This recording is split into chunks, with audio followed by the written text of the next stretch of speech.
If you're watching this, you probably want to dive into electronics and robotics, or maybe you are an e-student that wanting to get your hands dirty with hardware. So in this video, I'm gonna break down the essential tools and how to get started to robotics in 2026. So this video is not about buying everything.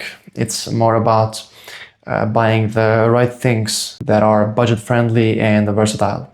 First up, we need the brain. So this is a microcontroller. So basically a microcontroller is the brain of your projects. You write a code, upload the code to this, and based on that, it turns on and off motors, lets other components, reads data from sensors, transmit signals via Wi-Fi and Bluetooth or infrared signals, etc., etc. On its own, it doesn't do much. So it's just a brain without a body. So after you connect it to like sensors and muscles, which are motors, you can interact with real world. I always recommend starting with Arduino. It's the Uno model, and it's perfect for beginners because it's simple for breadboarding. It has a huge community, tons of tutorials on YouTube, GitHub, or on a lot of platforms. It has a lot of digital and analog pins. Also, this is the little brother of Arduino Uno. It's a nano model, so it's, as you can see, quite smaller. And this is more for when you have a project and you want to like make it compact, use this. As I said, they are well documented and they're cheap. Like this one costs, it's an Arduino Uno clone and costs like $5 or something like that. I bought it for €3. And this one, same. You can also watch Arduino coding tutorials on my channel, or you have other channels as well doing projects with these boards, whether as beginners or as seniors. And once you're comfortable with these, you can move to ESP32. So the ESP32 is a microcontroller as well. If you make a comparison on dimensions, ESP is like half of Arduino Uno, but it's like 16 times faster than it. And also has built-in Wi-Fi and Bluetooth, so this board is generally used on IoT projects. It has become a gold standard for those who want to build, or hobbyists who want to build smart home systems or remote-controlled robots or any project that needs to talk to internet. When you're starting as a beginner, don't buy parts individually. So buy one of these generic kits from Amazon or any marketplace. Like this one I got 7 years ago when I was 12. So basically it comes with breadboards, Arduino, jumper cables, sensors, resistors, like transistors, capacitors, and a bunch of other components that you need at the very beginning. So as you can see, here we have an Arduino, some jumper cables, PIR sensor, Bluetooth module for Arduino, since it doesn't have a built-in Bluetooth like ESP32. We use models like this.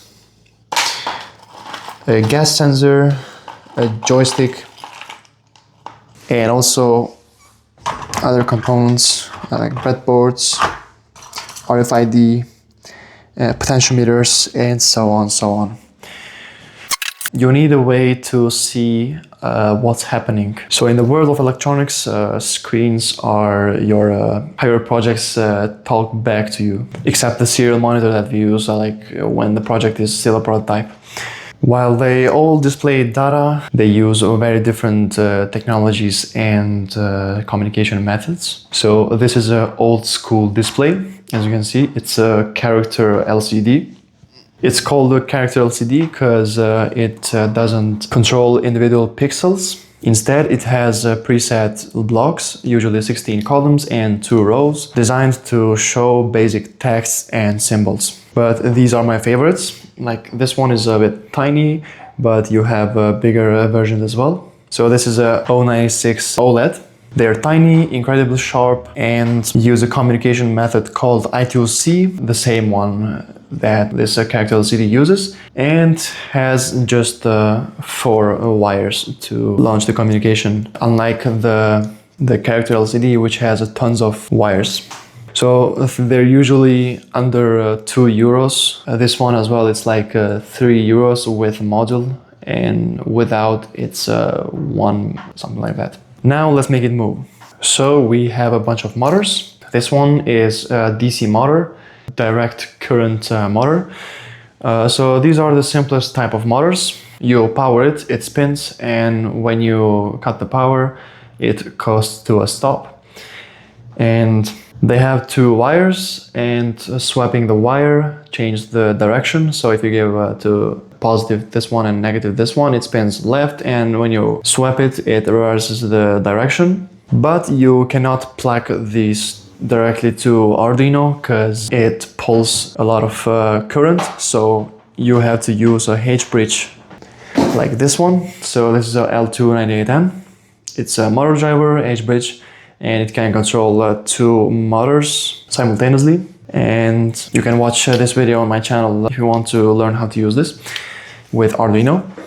And you can't control DC motors precisely, so you can't tell a DC motor to turn 90 degrees. You can only control their speed with a technique called PWM, so pulse width modulation. And if you want to control your motor's rotation angle, there comes the servo motor. So servos are not designed for continuous spinning. Instead, they're designed to move to a specific angle. So, for example, if you tell to turn 90 degrees, it will turn exactly 90 degrees. And when you try to move it with your hand, it will fight back to stay at 90 degrees. So inside of it, it has a DC motor, a little DC motor, here as you can see. A little motor driver for controlling the direction of rotation, and it has a sensor, actually a potentiometer, for controlling the angle, and some gears that increase the torque. So these servos are ideal for robotic arms, for RC airplanes, and any project that needs precise rotation. And we have stepper motors. So the stepper motors are the most precise. They divide a full 360-degree rotation to hundreds of tiny steps, usually 200 steps per rotation, or 1.8 degrees per step. Thus, if you tell it to move 50 steps, it will move exactly 90 degrees with 0 drift. Other than this, we have inputs. So input basically allows you to interact with your Arduino physically. So it might be a joystick, it might be a button, a potentiometer, or even a command over Wi-Fi. But the analog joystick is one of the most versatile inputs because it provides 2 axes of control. So up and down, left and right, and also it has a tiny button hidden right here. All of these is done by 2 internal potentiometers here. So you have one potentiometer here and the other one here. So this is the logic of joystick. So the microcontroller reads the position of the stick as a varying voltage, which your code then translates into movements for a robot or a cursor on a screen. It's the best way to control robots manually. To take these inputs wireless, you move to HonorF24L01, which is a radio transceiver that allows 2 Arduinos to talk to each other over long distances. But you can also use infrared waves, so sending commands via this RC. So basically, each button has a particular code, and when you press one, this module perceives it, and based on that, Arduino does things. Other than all of these, one of the most important part is powering. Powering your projects is often the most overlooked part of electronics design, yet it's the most common reason for project failure. A microcontroller is a delicate piece of silicon that requires a very clean, stable voltage, while motors and actuators are noisy devices that pull massive amounts of current. So balancing these 2 needs is the core challenge of power management. When you're building on your desk, you should avoid powering everything through your computer's USB port, especially when you have too many components. Therefore, you can use such 9-volt batteries or wall adapters with different sort of voltage rates. Or you can use lithium batteries, which I prefer because they are rechargeable and provide a lot of current.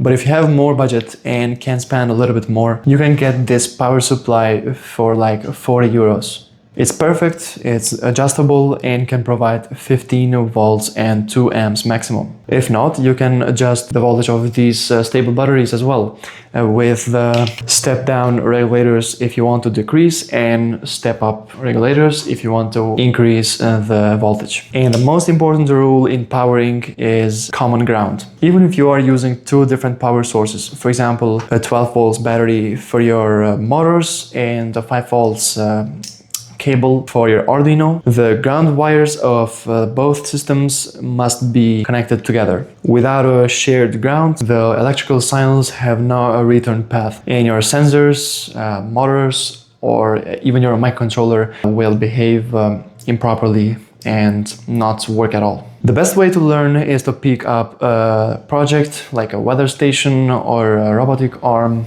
obstacle avoiding robot, and based on that project you buy the needed components. Don't just collect parts, build something. The first time when I met with electronics, it was when I demolished my RC car and took the DC motor inside of it, and I was so excited, you know, like I connected it, I saw on YouTube, connected it to two alkaline batteries, and when it started to spin, I was shocked. Like, it was fascinating to me as a child.